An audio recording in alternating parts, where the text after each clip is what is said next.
Hey, welcome in. Joining us today, the Orioles Vice President and Assistant General Manager for Analytics, Sig Mejdal.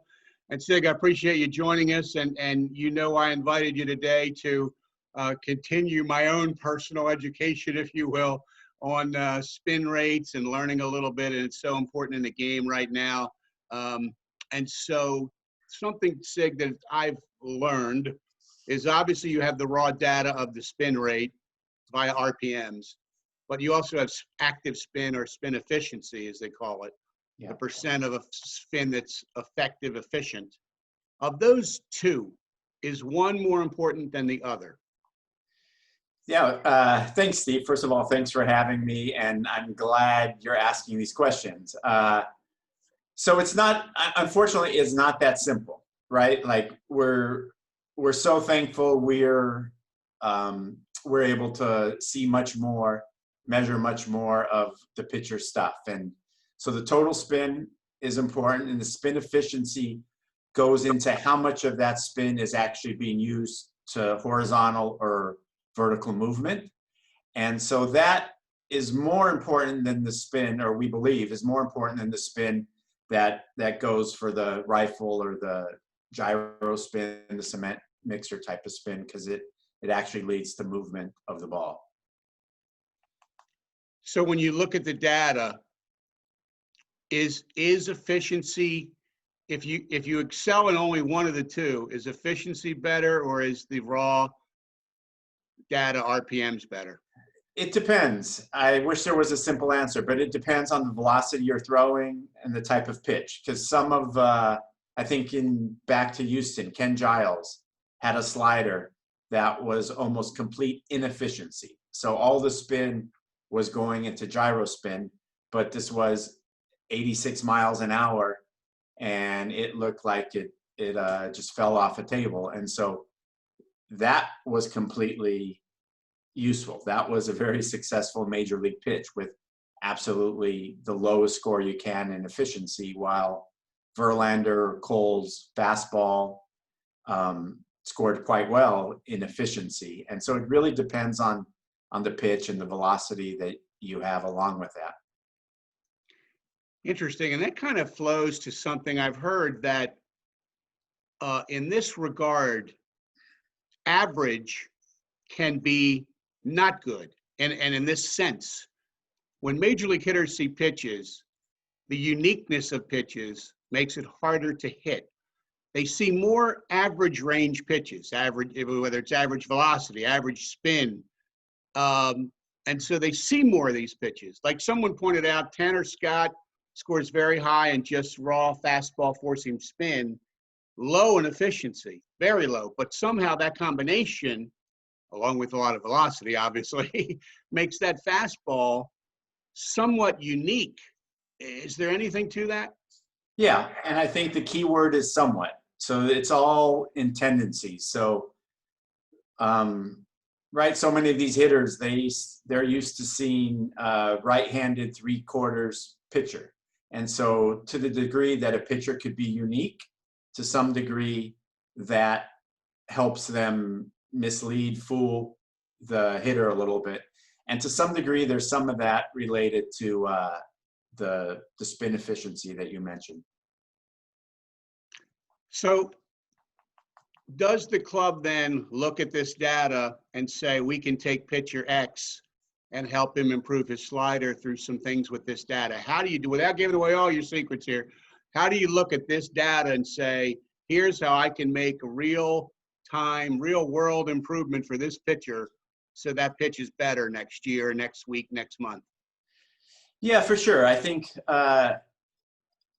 originally it was more as an evaluative tool, but as you learned more about it and as your pitching coaches had more and more experience with it and then developed anecdotes of what they could improve, that it eventually turned into a tool that's not only useful for evaluating the pitchers, but for giving feedback towards their improvement. And so thank goodness we got Chris Holt and the pitching coaches that he brought in, because that's so much of their life is every day having a plan for the pitchers, how they could get a little bit better.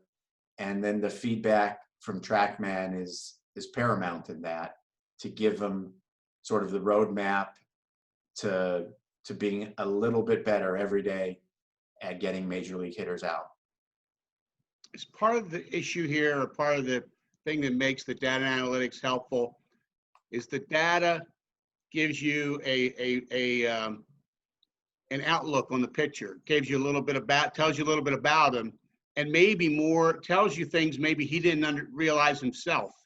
You know, you're throwing this pitch this percent of the time, but our data is saying this second pitch is maybe better, and maybe you should reverse the percentages you throw those, the overall pitch mix, the overall pitch repertoire, all these things, I guess, you can look at the data and analytics and then try to take it to the mound.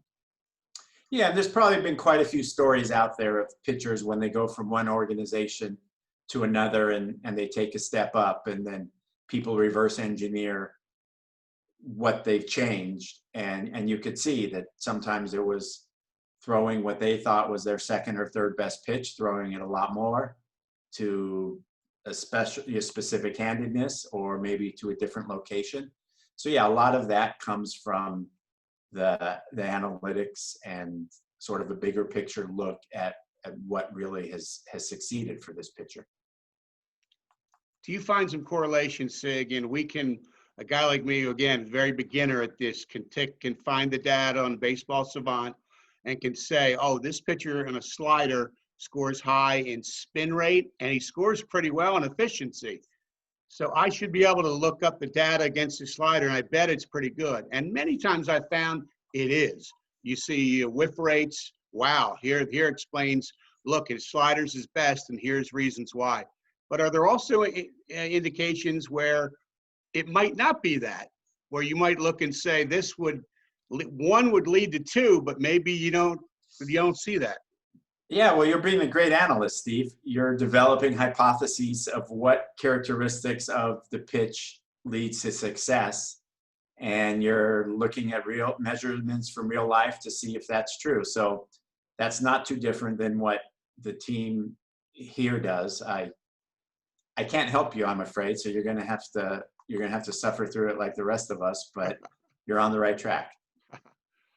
Well, and part of this for any team is proprietary. Are you building models and doing your analysis that leads to opinions you form, that leads to how the Orioles make decisions? That to share that with all of baseball would not be a good idea. Yeah, we're not in the research world where you publish your findings and you get kudos from others. We got to keep it to ourselves. Sig, do you find that spin rate, spin efficiency is more critical for certain pitches? Is it more important on a four-seamer than a slider, than a change, than a cutter? Yeah. I think we're all searching for that simple thing where more is better, and that's the end of the story. And so with the pitches and makes a successful pitch, there's just so much to it. You know, there's the release point, the extension, sidearm, submarine. There's an interaction with velocity. There's a spin efficiency, which now relates how much of the total spin goes to movement. But even after that, there's how much of the movement is horizontal, how much of it is vertical, the handiness of the hitter, and the location of the pitch. So there's very few things in which, maybe other than velocity, in which more is better, and that's the end of the story. And probably a challenge for all organizations like the Orioles is to know this incredible volume of data is there. But now we need to bring in the right people to get that to the clubhouse, from the analysts and the guys who can really pin down what this means, and bring it to a person who and then the player has to be open to things you're telling them. And so that process must be a little more complex than you can even make it sound. Yeah, and I think that's the biggest hurdle, right? The work that the analysts do is of no use if it doesn't get implemented. And it's not going to get implemented without a coach that understands it, that believes in it. And if it's new, that's pretty much willing to change to some degree what he's done.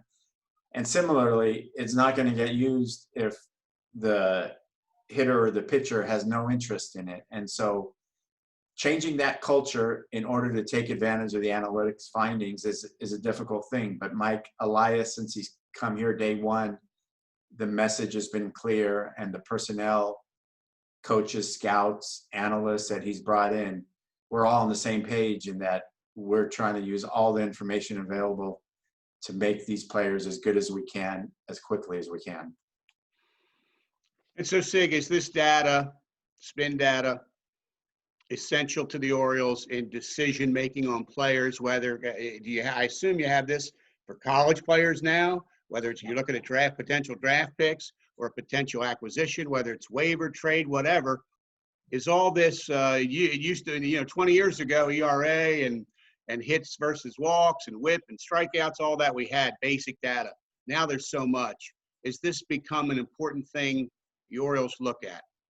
Yeah, very important. I think we feel naked if we're drafting a player and we have no TrackMan on him. I think it's like more than 96% of the drafted players last year, there was TrackMan data, but there's still sometimes Division II guys, junior college guys, or high school guys that we don't have that data on. And it feels like we're sort of in the dark ages when that happens.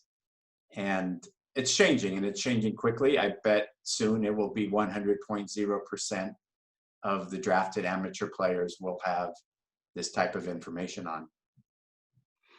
Wow. This is why you have an entire department of people who are good at this, because beyond acquisition, improving your minor leaguers, improving your major leaguers, teaching players about this. I mean, there's so much that goes into it. Yeah. So pretty fascinating discussion, sir. I really appreciate you taking some time for us today. Happy to do it, Steve. Thanks for having me. Thanks, Sig.